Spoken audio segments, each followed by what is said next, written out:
Don మీడియాకు స్వాగతం. జీడి మామిడి సాగు అధిక దిగుబడి సాధించుటకు అవసరమైన మెలకువలు. డాక్టర్ వైఎస్ఆర్ ఉద్యాన విశ్వవిద్యాలయం ఆధ్వర్యంలో ఐసీఏఆర్ గిరిజన ఉప ప్రణాళిక ఆర్థిక సౌజన్యంతో గత సంవత్సరం కాలముగా చేపట్టిన జీడి మామిడి సాగు, అధిక దిగుబడి సాధించుటకు అవసరమైన మెలకువలు మరియు యాజమాన్య పద్ధతులు ముగింపు కార్యక్రమం మంగళవారం అత్యంత విజయవంతంగా జరిగింది. ఈ సందర్భంగా ఉద్యాన విశ్వవిద్యాలయం ఉపకులపతి డాక్టర్ టి జానకిరాం మాట్లాడుతూ తెల్లవారిగూడెం, దుద్దుకూరు, వంకావారిగూడెం, దాట్లవారిగూడెం, వాడపల్లి గిరిజన ప్రాంతాల్లో జరిగిన రైతు శిక్షణ తరగతులు చూసి హర్షం వ్యక్తం చేశారు.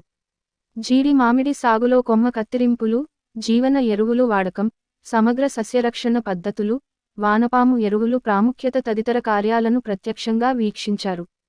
శాస్త్రవేత్తలు, విద్యార్థులు, విఏఏ, విహెచ్ఏ మరియు ఉద్యాన అధికారులు సామూహికంగా కలిసి గిరిజన రైతులకు చేసిన సేవలను కొనియాడారు. University dean doctor AS Padmavathamma రైతులను ఉద్దేశించి మాట్లాడుతూ, లబ్ధి పొందిన వివిధ పనిముట్లను సరిగ్గా వాడుకుని ఆర్థిక స్వావలంబన పొందాలన్నారు. కళాశాల associate dean doctor M Madhavi మాట్లాడుతూ, నారుమడి యాజమాన్యం, జీడి మామిడి అధిక దిగుబడికి అత్యంత ప్రాధాన్యమని సూచించారు.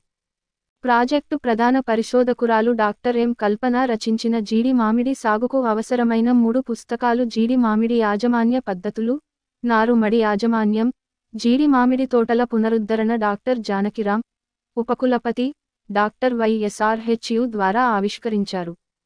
గిరిజన రైతులకు వానపాము ఎరువు, జీవన ఎరువులు, వేప నూనె, జీవన శిలీంద్రనాశిని, స్ప్రేయర్లు వంటి వ్యవసాయానికి ఉపయోగపడే పనిముట్లను పంపిణీ చేయడం జరిగింది.